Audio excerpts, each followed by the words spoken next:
What's up, guys? I'm EJ, and this is Kendall here, and today we're going to be talking about the top quarterback prospects for the 2019 NFL Draft. Now, Kendall, this is a pretty interesting draft class because I think for a lot of people, there isn't too many can't-miss prospects. A lot of these guys all have questions, so when we're ranking the top three, really the order could be dependent on just your, who you like and your own personal preference. Right, and I feel like now in today's day and age in the NFL, we've seen now what the young quarterback can do for a team. It can change life.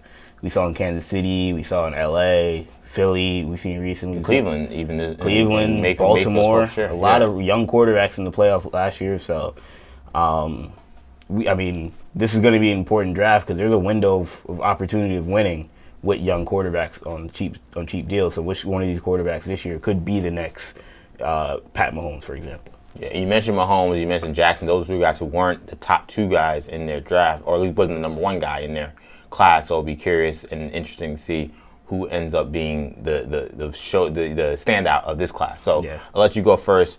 Rank me 3 to 1. Who are your top quarterbacks in this draft class? Yeah, so at number 3, I've got Dwayne Haskins, the QB at Ohio State. I like Dwayne Haskins. I think he's got a lot of raw talent.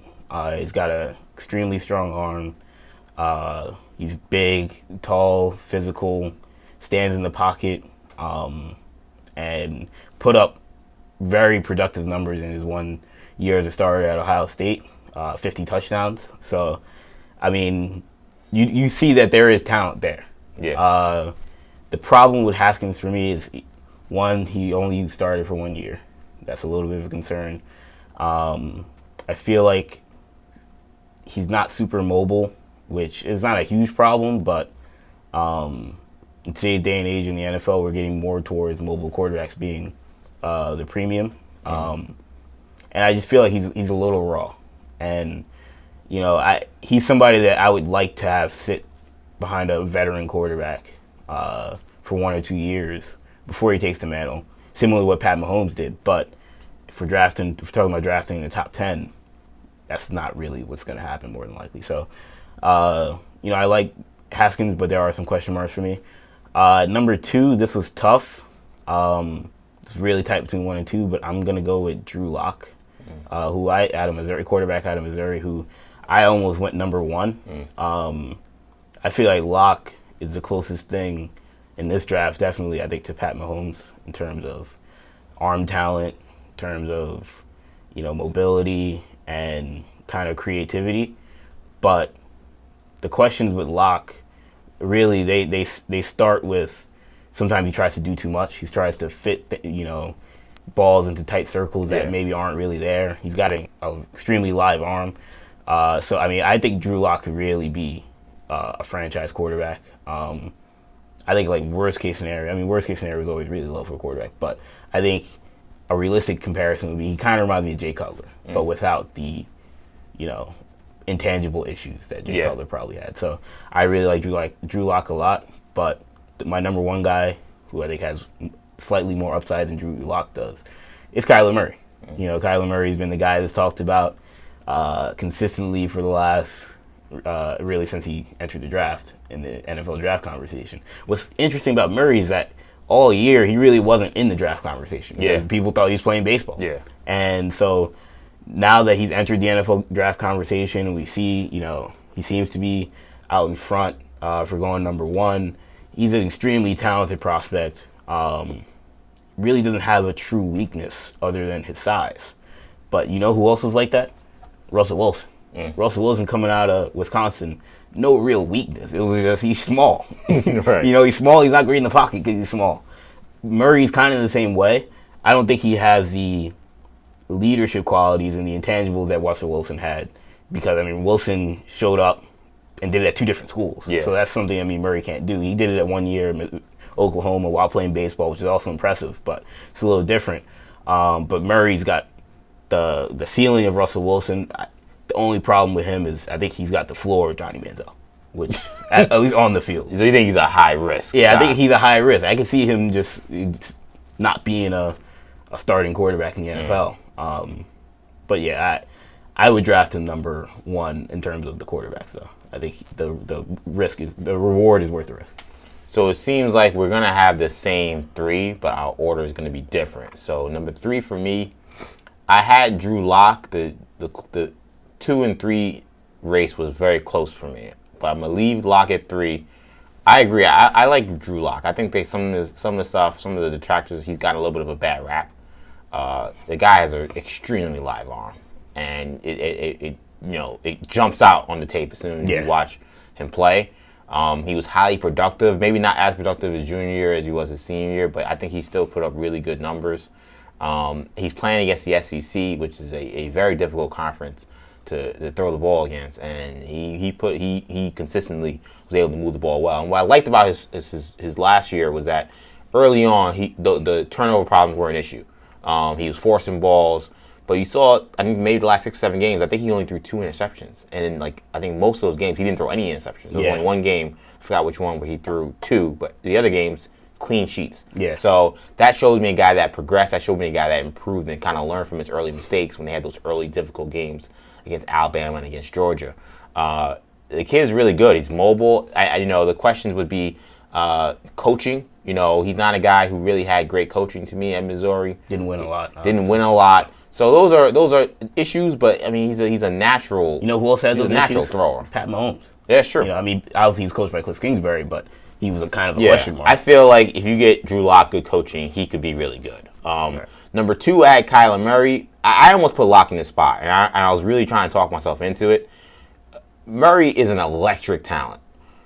I think the issue I have with him really has nothing to do with his even ability. I just think a guy that small who plays what he plays, I'm a little more concerned about durability. Now, Russell Wilson was an excellent, now not to say that Murray isn't a very good passer, but Russell Wilson was an excellent passer, a guy who I never thought when he was going to the NFL, I would have to worry about him running and taking hits. He was a pass first quarterback. Right, he who could run. Yeah. But he's not a guy who's going to be unnecessarily taking his way. I think Murray, a lot of his game is running along with his throwing, and I don't know if he really can avoid some of the hits that it's just inevitable. Yeah. So with him, I think durability is a question mark that would scare me a little bit. So that's why I couldn't put him at number 1 for me. The numbers speak for themselves. Heisman Trophy winner, accurate.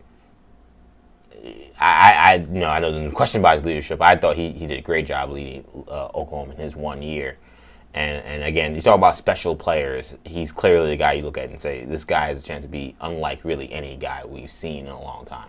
And my number 1 guy is Dwayne Haskins. I'm a little higher on Haskins than most other people, but I look at Haskins' raw abilities that I think are just through the roof. Size is great. Arm strength is great. Production level is great. Right. You put together the kind of season he had, and we're saying he's raw. I want to know what that guy gets with NFL coaching. I want to know what that guy gets with getting real NFL film study. A lot of people maybe are scared, nervous by the fact that he's so raw. But to me, he's the anti-Josh Allen, who we saw who was raw, but played a bunch and still didn't produce that much. So so to me, I look at him and I'm like, well, where's the production? And you played for all these years, and this is all you have to show. Haskins is raw, and I know where the raw elements are. I think he definitely can work on his footwork. Accuracy comes and goes at times, but to be as productive as he did, and we're calling him raw, and he's got the natural strength, the natural arm strength, the natural passing ability he has, I'm going to take my chances with that kind of talent. Maybe it's because of the school and kind of the physical attributes that are similar, but there is a little bit of Cardale Jones that you get reminiscent of. And maybe that's not fair because he's way more productive than Cardale Jones. Yeah, I don't think it's fair at all because I think Cardale Jones was a flash in the pan where this kid played 12 games and was unstoppable. Yeah, 13 games, how many games he played. Yeah. So I think that's some of where the raw label comes in. And Cardale Jones obviously hasn't had a whole lot of success in the league. I feel like with Murray, I think that he's got a...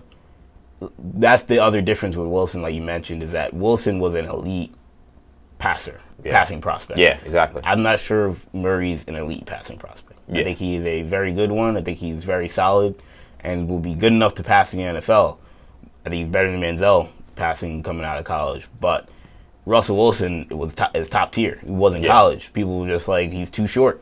Yeah. And obviously we see that's wrong. So if the height's not an issue, I think Murray is definitely a starting quarterback. And if the injuries aren't an issue, similar to RG3. Also, RG3 was like dynamic talent. The only thing that got in his way was injuries. Yeah. And sometimes it happens. And now he's not a dynamic talent anymore, you know.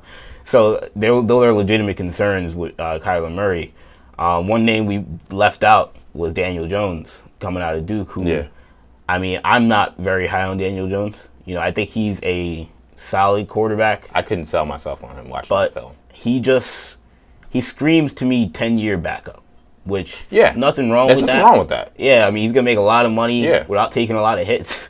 But I don't see an NFL starting quarterback. You know, I see a guy that was coached by David Cutcliffe, so he's polished, you know, played a while, but nothing pops off. Yeah, and real quickly, I agree with you on Jones. Real quickly, I actually like Will Grier still. Will Grier? I think that he's been underrated. I like how productive he's been. He's a guy that I like coming out in this draft as well. Yeah. My one sleeper is Jarrett Stidham. I would watch out for him, kid from Auburn. All right. Well, that's a wrap on this video. Who do you guys like in this NFL draft in terms of the quarterbacks? Be sure to make sure you comment on this video. Make sure you like and, of course, subscribe to our channel, New Generation Media. This is Kendall. I'm EJ. Peace.